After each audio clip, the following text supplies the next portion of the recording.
because your aura has a green tint, and Salazar's. If I changed my shirt, it wouldn't be green. No, it's not your spirit. It's the color that I absorb from you. Sweet. Okay. Which is nurturing. What I picked up from you was you have a son and he looks just like you, and you have a daughter that looks like you, but she has like blonde hair. That's what I picked up on. And then the rest was just you being awesome. Gemini, Cancer, Aquarius rising, Moon in Aries.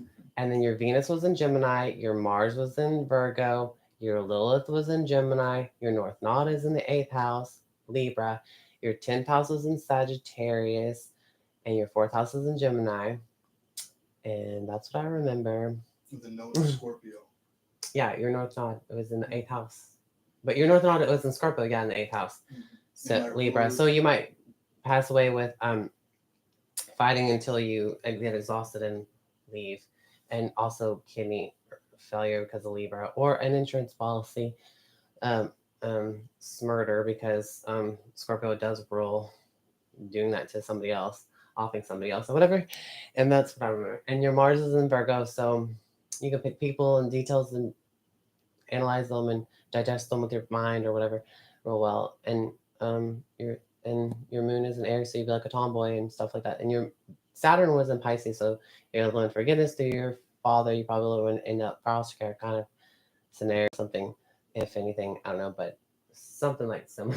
I don't know. That's what I remember. The beauty of your understanding is called imagination. I magically, naturally, divination. The action of divination is to divinely see through truth. I see eye to eye. And he is not an AI. No, I am an artistic individual. I'm an autistic individual, but I'm not an artificial individual. I am very so much real.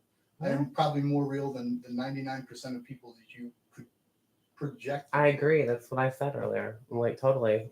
But that's through the obscure. Exactly what I said. That's through the obscure. This person's awesome. Of perspective. Like I told you, when I see you one-on-one, no one else is around. Mm-hmm. This is the most interesting type of reaction or interaction that can ever happen in all existence. Mm-hmm. Two individual sentient beings cognitively comparing each other, observing, absorbing, criticizing, and creating together. Yes. A better self. So here's the beauty of I believe in nothing. I know of it all. If you can think of it, the truth is it's there.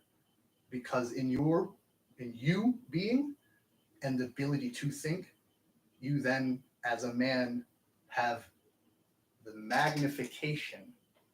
That's where manifestation comes in. Everything that can or ever will or ever could exist already does.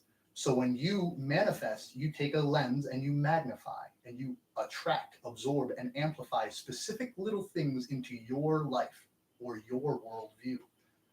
Doesn't make it any more or less true, but it was already there. Mm-hmm. So this is where people go into the Mandela effect.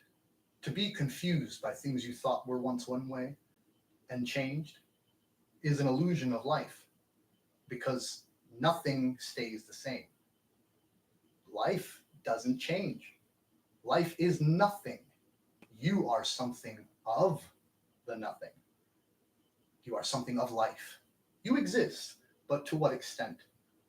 Isn't that existential? See how those work together? Mm-hmm. I see through your eyes that I am illuminating.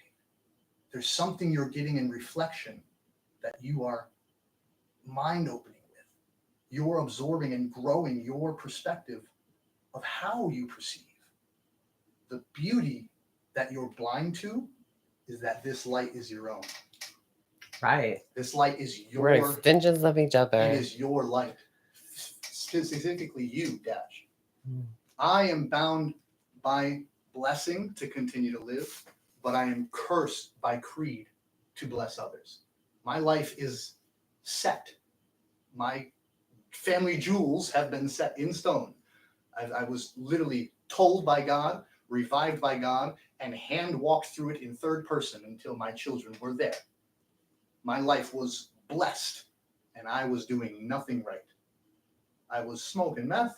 I was doing shrooms, working 3 jobs, kicking ass, taking care of 9 people, my mom included. My whole family, my 2 kids, my baby mother's daughter, her friend who was pregnant, her daughter, so her and her newborn baby eventually, my best friend who got kicked out of his mom's house, my mom living upstairs, my sister in and out of homelessness. I took care of all of them 5, 6 years. And when me and my baby mother couldn't work things out, God finally said, now you take things. When I doubted him all my life, I doubted life had a reason. I tried to kill myself. 4 times I succeeded, 3 times I was brought back. The 4th time I died, God reset something. And from that moment on, I have been cursed. If I do good, I don't even know what the judgment is, but I'm told the reward. I'll live to 43. Longer than my father and his father before he, because my generation's cursed where fathers die younger and younger. My brother just reached the year of age at which my father passed away. Is he your little brother? Oh, he's your older brother. Older brother. Yeah. He's 3 years older than me. Oh. My dad died, 32, turning 33. My brother just turned 33. So if he lives to be 34, then he's cursed to do more. That's what my spirit tells me. Right. But the truth is, I took a sacrifice for him. I am the second born of the second born of the second born. That's literally 4 generations ago, the last of the last of the last. Do you have a bigger sister or brother or something? I have 2 older sisters and yeah, that's why I was saying a sister in my vision. So don't tell me I tell you because that gives it away. It's cheating. I was picking up on you had a bigger sister, and I thought you were the younger brother though, because you just looked like you're a lot younger than your brother. Is that true? I am the youngest brother. Oh, my brother's 3 years older than me. My sister's 4. My other sister's 6 years older than me. I'm the youngest of 4. Well, then there you go. I'm called the big little brother. You already told you cheated. I could have picked up on all the brothers and sisters, and wouldn't that be more amazing to tell you before you told me? So now that's when you don't tell a psychic nothing. Here's the trick. There's no trick. You erase my visions with your own cheating. I can't be your brush, but I can give you the right color. Well, paint it how you wish. I was just trying to say it before you said it. See things before you tell me the answer. So that's how you get picked up psychically. And then I could see more things through that. Confirm your recognition. That I can see through you psychically. You like to state it and then have it confirmed? Yeah. So that's where you like to observe. Just see if I'm seeing through a psychic lens. That's the whole entire point. So then here, let me take the crown off. Doesn't make any difference. It will for you. Spiritually, empathetically, you'll feel it. It doesn't make a difference. The difference is I just have to pick it up. It's my focus. It has something to do with you. You know how you're on the phone with somebody and they're telling you, oh, you're too loud. Turn down your phone. Well, if I turn down my phone, I can barely hear you, but on their end, it will be the same volume. They have to turn on their phone on their side because I can't control their volume on their side. I can only control mine. And that's how that is. You know what I mean? Mm-hmm. I do, because there's a difference between listening and hearing. And a lot of people in life will hear you but not listen. And communication is more like how the Spartans used to row boats, where people would talk. You had to know what the other person next to you was doing. So I can obscure your visions, because if I'm misleading you or I'm over talking or I'm not letting you, I'm cool with that too. I over talk all the time too. So go ahead. I love your reaction. But it's reciprocative. You've given me a very comfortable and very extremely open. We're complete strangers. You've comforted me into your house. You've put me in a place where you feel comfortable with me in your space, but you've opened up. I have to reciprocate that. And in reflection, open up to you. That's why I'm here. Your light is reflecting to me so that I can see how to open up and be genuinely myself, because you're genuinely yourself. Such a good explanation. And I'm absorbing that energy and trying to be of myself. Yes. But I'm learning it. I don't know this. Come and go as you go. So none of it makes sense. I'm learning from you. I'm asking of you. I'm observing of you by absorbing you.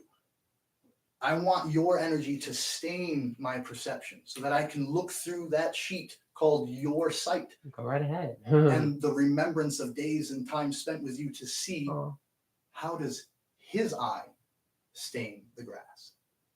And I say that because Lions and tigers see different things. They're both rightfully their own kings. But tigers don't see green. Tigers don't see green. They are colorblind? They see orange. Really? Sepia tone. Wow. You know why tigers are orange and black striped? Because of high hay grass in the jungle fields and shade. When all the wild creatures of the mammals earth, except for humans, dolphins, and primates, have no corrective retina, we don't see 3 set colors. Monkeys, dolphins, humans. We see the same 3 tricolored RBG infrared ocular set. Other animals, they've got vectored pupils, very high night vision. They don't see shades of color, they see tones of gray, brown, blue. So when they look at the grass and they're yellow, colorblind, the grass turns green. But so does the tiger. The tiger sitting in the hay grass of yellow turns green in the eyes here. A lion sees it all, but a lion sees shades. A lion doesn't have our ocular sense. It sees the color differences, but it's sand-colored stone just like the ground. So it's not trying to see anything that's not there for it to catch. The lion has to be fast enough and strong enough, bold enough to take on the prey. That's my heart. My baby mother is a Leo. I put my soul into my heart, and I got my son. Oh, gotta go to the next one because it went off of its stupid